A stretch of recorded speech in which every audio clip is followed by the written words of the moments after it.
Whenever we hear the name Noor Jahan, we think of her as the beloved wife of Mughal Emperor Jahangir.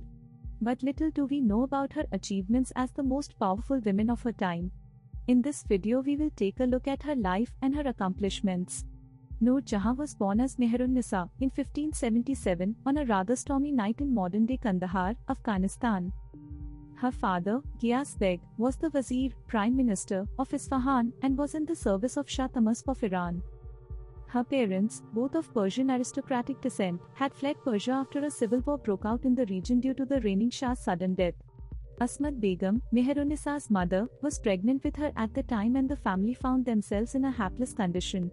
It was only after Mehrunissa's birth that the family's fortunes changed.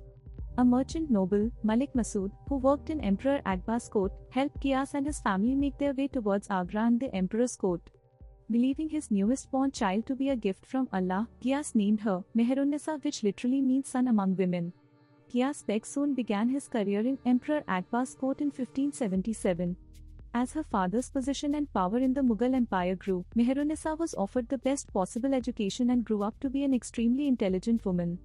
At the young age 16, Nissa was fluent in Persian and Arabic, as well as art, music, literature, and dance.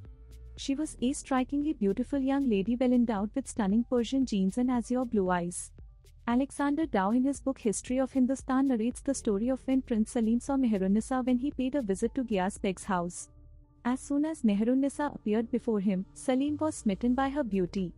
But Mehrunissa's marriage was already fixed with Ali Quli Ishtajlu, a soldier in the Mughal army. Prince Salim pleaded with Akbar to break off Mehrunissa and Ali Quli's engagement. However, the emperor refused to do so. Thus, Nissa got married to Ali Quli. In the same year as their marriage, 1594, the couple departed for the distant town of Burdawa in the eastern Mughal province of Bengal. In the year 1600 or 1601, Mehrunissa gave birth to her only daughter and child Ladli Begum. However, in 1607, her husband Ali Quli was killed in a conflict. By this time Prince Salim had already ascended the throne and was now known by the name Emperor Jahangir. Mehrunissa's married life was cut short as she was widowed at the age of 30 in 1607.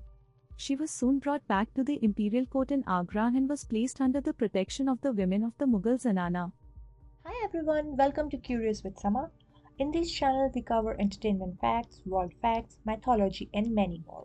If any of this interests you, then please like, share and subscribe, and don't forget to hit the bell icon. She lived with her daughter in the Mughal harem for 4 years, during which time she used her skill in embroidery and stitching to become a very popular designer for the Mughal ladies. She is also credited with designing gold ornaments with elegant new patterns.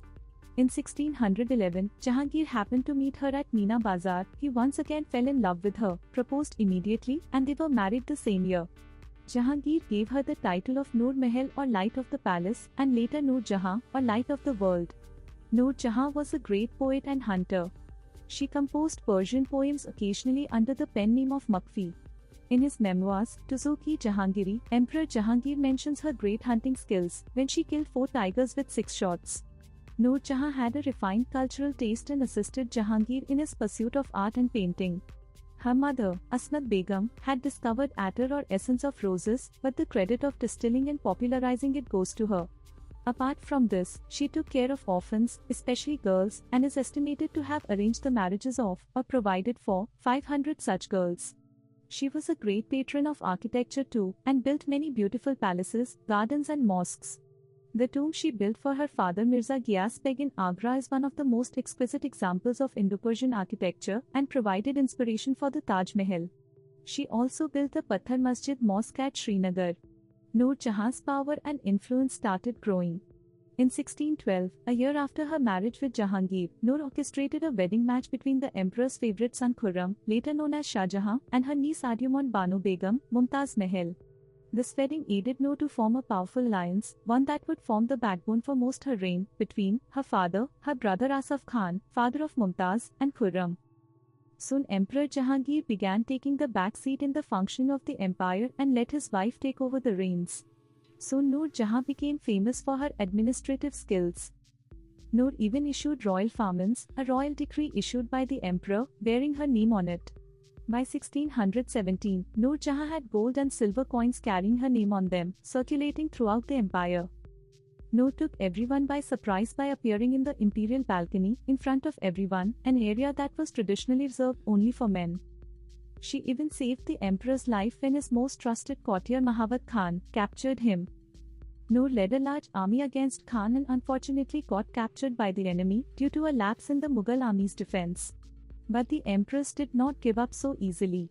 She raised an army in the enemy camp under the Mahawat Khan's watchful eye and managed to free herself and the emperor in a daringly courageous act. Unfortunately, Noor Jahan's powerful alliance was broken when Prince Khurram rebelled against his father and his stepmother, a rebellion that was supported by Noor's brother and Khurram's father-in-law, Asaf Khan. As she lost two of her most trusted men, Noor's power only dimmed further with the passing of Emperor Jahangir in 1627.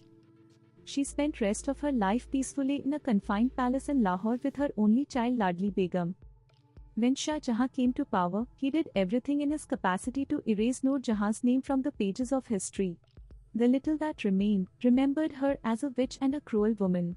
Noor Jahan's legacy, that she had painstakingly built by defying patriarchy at a time when women had little to no status in society, was reduced to nothing, and none of it was credited to her astute skills as a governor.